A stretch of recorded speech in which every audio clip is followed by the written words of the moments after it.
अस्सलामुअलैकुम वरहमतुल्लाहि वबरकातुहू। दोस्तों, मैं हूँ इरफान खान, आप तमाम का इस्तकबाल करता हूँ मेरे इस यूट्यूब चैनल में। आज का जो हमारा वीडियो है ये है केंद्रीय विद्यालय संगठन में जो भर्ती होती है, शिक्षकों की भर्ती होती है। क्योंकि हम शिक्षक भर्ती से मुतालिक जो है उससे रिलेटेड अलग अलग टाइप की जो इन्फॉर्मेशन आपको देते हैं और आज की इंटरेस्टिंग मालूमात जो है केवीएस की रिक्रूटमेंट प्रोसेस के बारे में है, जो कि एकदम आसान भाषा में मैं आपको बताने की कोशिश करूंगा। ये मेरा वीडियो ऐसे लोग जो महाराष्ट्र के देख रहे हैं वो तो समझते ही है, और अदर देन महाराष्ट्र कहीं से भी आप देख रहे होंगे तो आपको इजी गोइंग में मैं केवीएस का पैटर्न, चूंकि उसकी जो है भर्ती जब भी होंगी वो तब होगी, लेकिन किसी भी चीज की तैयारी करने से पहले उसकी पूरी होल एंड सोल जो मालूमात है वो हमको होना जरूरी है। आज के वीडियो में हम यही देखेंगे कि बेसिक जो है मालूमात होने की वजह से हमको तैयारी में और सिलेक्शन प्रोसेस की मेंटालिटी में कितना फर्क पड़ता है। तो हम देखेंगे आज का ये वीडियो केवीएस की भर्ती के बारे में। इसमें सबसे पहले जो है मैं बताता चलूंगा एलिजिबिलिटी, उसके स्टेजेस और उसका सिलेबस और उसके जोन्स और एज क्राइटेरिया के बारे में। भले ही आपको ये दिखाई ना दे रहा हो, लेकिन मैं आपको ओरली बहुत कुछ जो है बताऊंगा। तो शुरुआत करते हैं हम सबसे पहले एलिजिबिलिटी की। तो हम एलिजिबिलिटी में देखेंगे हम सबसे पहले उसके 3 स्टेजेस होते हैं। एक होता है पीआरटी, दूसरा होता है टीजीटी, तीसरा होता है पीजीटी। हम सबसे पहले देखेंगे जो सबसे ज्यादा पसंदीदा है बच्चों का, जिसकी सबसे ज्यादा वैकेंसीज आती है, वो है पीआरटी, प्राइमरी टीचर। केंद्रीय विद्यालय संगठन ये भारत का बहुत बड़ा संगठन है जिसमें कई हजार स्कूल है, कई लाख जो है बच्चे पढ़ते हैं और इसके जो है अलग अलग जोन्स होते हैं, जिसमें होता है east zone, west zone, north zone, south zone. North east zone ऐसे 4 से 5 या 6 उसके जो है जोन्स होते हैं। यही जोन में हमको अप्लाई करना होता है। चूंकि केंद्रीय विद्यालय ये केंद्र सरकार की जो है एक संगठन है, तो ये सीधी सी बात है, लोकेशन जो होता है इसका वो पूरा ओवरऑल इंडिया होता है। ये पहली बात। इसको लेकर जो कंफ्यूजन है आपके दिल में ये कि हमको क्या हमारा स्टेट मिलेगा क्या, वो भी आगे मैं बताऊंगा, लेकिन ये लोकेशन पूरा इंडिया होता है, पूरे इंडिया की वैकेंसीज आती है। अब आ जाओ पीआरटी पे। जब आप लोग पीआरटी पे अप्लाई करना चाहते हैं केंद्रीय विद्यालय में, अदर स्टेट के भी जो देख रहे होंगे वो इजीली समझ रहे होंगे, अदरवाइज महाराष्ट्र के जो हमारे स्टूडेंट देख रहे हैं उनको कई को मालूम भी और कईयों को मालूम नहीं भी है कि असल में प्रोसेस होती क्या है। अब इसका जो है पीआरटी, प्राइमरी टीचर, प्राथमिक शिक्षक की जो इसमें वैकेंसी जब भरता है केवीएस, तो उसका सबसे पहला क्राइटेरिया होता है डीएड, जिसको हम कहते हैं डीएलएड कहते हैं, डीटीएड कहते हैं, हर जगह अलग अलग उसके नाम है हर स्टेट में। तो डीएड के साथ में आपको सीटीईटी 1 होना कंपलसरी है, सेंट्रल टीचर एलिजिबिलिटी टेस्ट, ये पहली कंडीशन है उसकी। इसके बगैर आप सीटेट 1 के बगैर आप अप्लाई कर नहीं सकते हैं।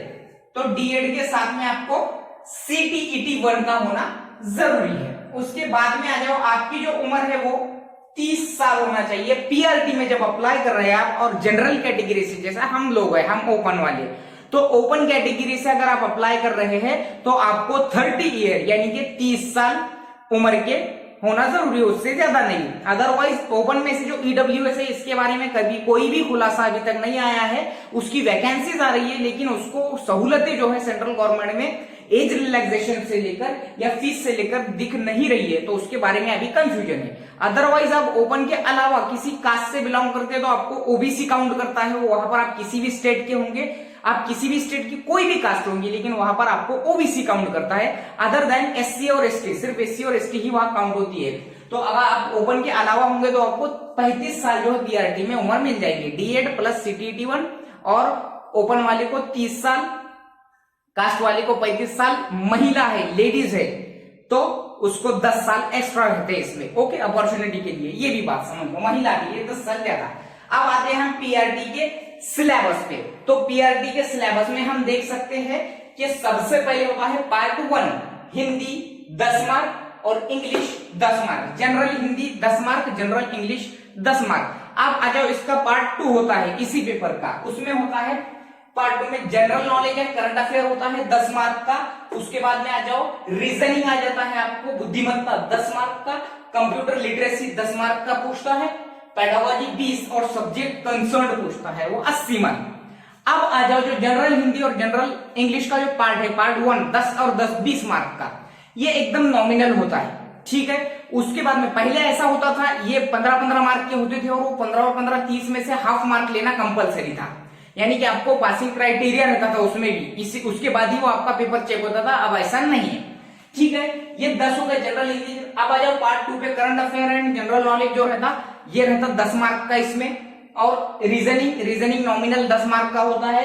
उसके बाद आ जाओ कंप्यूटर लिटरेसी 10 मार्क का। पेडागोजी जो रहता है हमारा, जो सीटेट में भी अक्सर जो पूछता है वैसा पेडागोजी 20 मार्क का होता है। सब्जेक्ट कंसर्न, अब ये सब्जेक्ट कंसर्न 80 मार्क का क्या है, इसमें सभी आ जाता तुम्हारा A to Z, हर सब्जेक्ट आ जाते। ये पीआरटी का जो सब्जेक्ट कंसर्न है, इसमें क्या क्या आ जाता, इसमें साइंस आ जाता है, इसमें हिस्ट्री सिविक्स आ जाता है, जियोग्राफी आ जाता है, इन्वायरमेंटल स्टडीज आ जाता है, जनरल नॉलेज आता, हिंदी और इंग्लिश वापस इसमें भी पूछता है वो जनरल हिंदी और ये ग्रामेटिकल हिंदी होता है। ये बात भी ध्यान में रखो, थोड़ा टफ लेवल का होता है।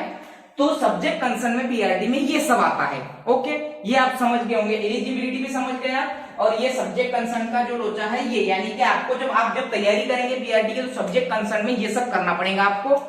कौन सा जो जनरल नॉलेज के पूरे जो सब्जेक्ट्स है वो, जैसा कि history civics geography environmental studies general science, उसके बाद में वापस से हिंदी और इंग्लिश इसमें भी पूछता है ग्रामर का, और अदरवाइज जो है जनरल जो सवाल रहते वो, ओके। अब बात करते हैं हम टीजीटी यानी ट्रेंड ग्रेजुएट टीचर। केंद्रीय विद्यालय में टीजीटी का जो एलिजिबिलिटी है वो है बीएड जो 4 साल या 2 साल का होता है, जो भी होता है वो, और उसके साथ में सीटेट 2 सीटीटी 2 होना कंपलसरी है, उसके साथ बीएड कंपलसरी है। ओनली डीएड और ग्रेजुएशन पे ये नहीं होता है, ठीक है। इसके बाद में चलो एज जो रहती, जो ओपन के लिए हमारे लिए 35 ईयर होती है टीजीटी में, और जो कि पीआरटी में 30 रहती है। और अदर देन ओपन जो है कास्ट वाले जो है उनके लिए 5 साल एक्स्ट्रा रहते। उसके बाद में कास्ट जो है आपकी काउंट होती है, जो स्टेट की कास्ट है वो काउंट नहीं होती, ऊपर आप ओबीसी में ही काउंट होते हैं। सेंट्रल गवर्नमेंट में सिर्फ 2 कास्ट होते हैं, एक एससी होती है, एक एसटी होती है। इनके जो रहती है अदर देन ओपन, इनको कास्ट की सहूलतें जो भी है वो मिलती है। एज रिलैक्सेशन उनको 5 साल ज्यादा मिलता है, महिलाओं को 10 साल ज्यादा है, ओके। इतना आप समझ गए होंगे।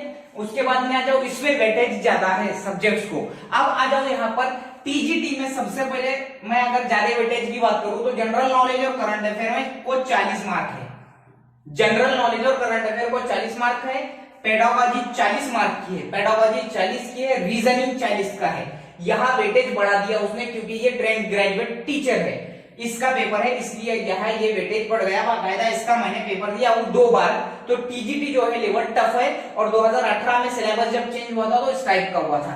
कंप्यूटर लिटरेसी 10 ही मार्क का है, कोई ज्यादा नहीं है। हिंदी, जनरल हिंदी और जनरल इंग्लिश जो है 10-10 मार्क का है। इतना आप समझ गए होंगे। यानी टीजीटी में और पीआरटी के सिलेबस में फर्क है, क्योंकि टीजीटी ये हाई लेवल का एग्जाम पोस्ट है, यानी ट्रेंड ग्रेजुएट टीचर की, और पेमेंट भी ज्यादा होती है। तो सब्जेक्ट पर यहाँ पर जो है सब्जेक्ट पर जोर दिया गया है। General knowledge and current affair 40, उसके बाद में आ जाओ पेडागोजी 40 और रीजनिंग एबिलिटी आपकी 40। कंप्यूटर लिटरेसी नॉर्मल 10 है, हिंदी 10, इंग्लिश 10, ओके। इतना आप समझ गए होंगे। अब इसके अलावा अगर मैं बात करूं तो आपको जो है पीजीटी की अगर बात करूं, यानी पोस्ट ग्रेजुएट टीचर के लिए, यानी यहां पर आप, मैं बोलता चलूं कि टीजीटी में जब आप अप्लाई करेंगे तो आपको सीटेट 2 होना जरूरी है, साथ में आपका बीएड जरूरी है। लेकिन केंद्रीय विद्यालय ने टीजीटी में स्टेट में जैसा 6ठी 7वीं 8वीं को काउंट करते हैं, तो केंद्रीय विद्यालय क्या करता है, इसका एक पूरा सेक्शन उसने एक ही बनाया है। 6ठी से लेकर 10वीं को वो टीजीटी काउंट करता है, यानी ट्रेंड ग्रेजुएट टीचर काउंट करता है, इसलिए उसको सीटेट होना जरूरी है। यानी कि अगर आपको 6ठी से 10वीं तक अप्लाई करना है तो आपको सीटेट जरूरी है, जबकि 9वीं 10वीं पे सीटीटी लगता नहीं है। लेकिन वो एक ही कैटेगरी में बिठा दिया है उसने आप उसको। तो आपको अगर 6ठी से 10वीं में अप्लाई करना है, अगर आपका सीटेट नहीं है 2, तो आप नहीं अप्लाई कर सकते हैं, ओके। अदरवाइज जो है एक, अगर आप 6ठी 7वीं 8वीं पे अप्लाई करना चाहेंगे, सिर्फ 6ठी 7वीं 8वीं पे, तो वो वहां लॉग ही नहीं देता, वो उसका स्टेज ही नहीं है। वो क्या करता है, 6ठी से जो पकड़ता है तो 10वीं तक लेकर जाता है टीजीटी को। सीटीटी 2 रहा तो ही जब वो वहां पर अप्लाई कर सकते, ये एक प्रॉब्लम है वहां पर। अदरवाइज अपने स्टेट में महाराष्ट्र में क्या रहता है, 6ठी 7वीं 8वीं एक अलग रहता है, और 9वीं 10वीं का एक स्पेशल अलग प्रॉब्लम। केंद्रीय विद्यालय में उन्हें ना ये बात को क्लियर रखो। एज का हो गया, क्राइटेरिया हो गया, सिलेबस हो गया, ये समझ गए होंगे। पीजीटी पे आ जाओ। पोस्ट ग्रेजुएट टीचर के लिए सीटेट की तो जरूरत रहती नहीं, उसमें रहता post graduation, MA, MSc, MCom वगैरह, उसके साथ में बीएड, नॉट एमएड। ओके, इसके साथ में बीएड होना। अब आ जाओ इसके सिलेबस की बात अगर मैं करूं, पीजीटी पोस्ट ग्रेजुएट टीचर में आपको सेम यही रहेगा, लेकिन आखिरी में जो है 80 मार्क का सब्जेक्ट कंसर्न रहेगा, जैसा कि पीआरटी में हमने देखे। अब ये सब्जेक्ट कंसर्न है क्या? ये सब्जेक्ट कंसर्न मैंने पीजीटी भी दिया हूं, पीआरटी भी दिया और टीजीटी, तीनों भी पेपर दिया हूं मैंने, क्योंकि मैं तीनों के लिए एलिजिबल था, लेकिन मैं जो है क्वालिफाई नहीं हुआ। 2-3 बार मैंने इसका एग्जाम दिया हूं। अच्छा टफ होता है पीजीटी का, तो अच्छा ही खासा टफ होता है। अब इसमें अलग अलग तुम्हारे जो सब्जेक्ट है वो हिसाब से वैकेंसी आती है, वो चेक करना पड़ता है और उसके हिसाब से फॉर्म भरना होता है।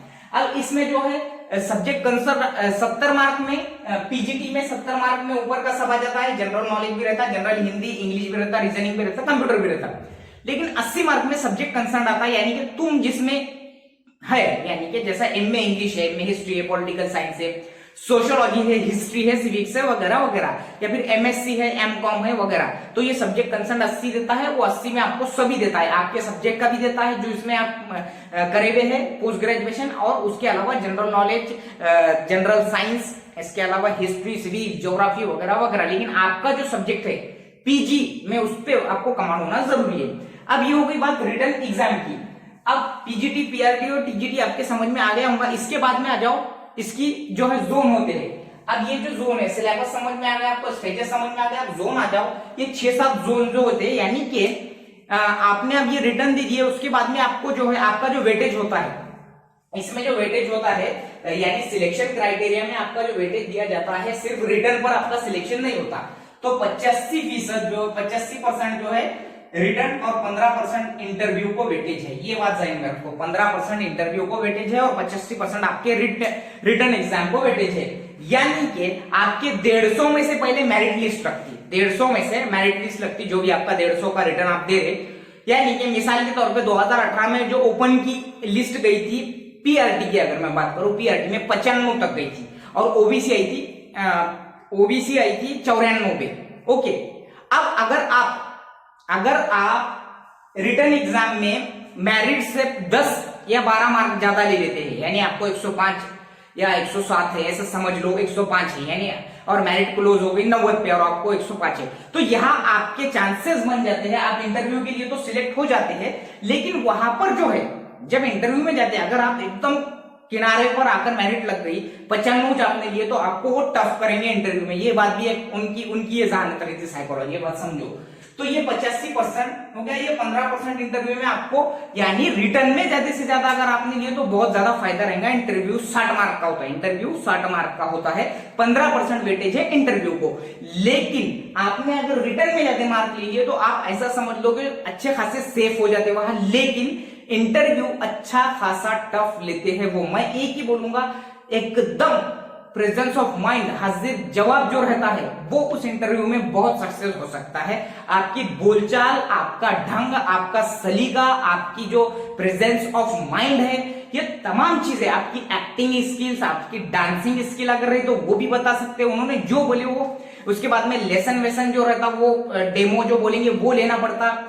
यानी कि ओवरऑल एकदम ऑलराउंडर परफेक्ट पर्सनालिटी वो चूज करना चाहते हैं और वैसे वो चुनते भी है। इतना जबरदस्त उनका इंटरव्यू होता है। ये मैंने उनके एक्सपीरियंस लिया हो जिन्होंने ये इंटरव्यू दिए और वो बाकायदा टॉप भी रहे थे।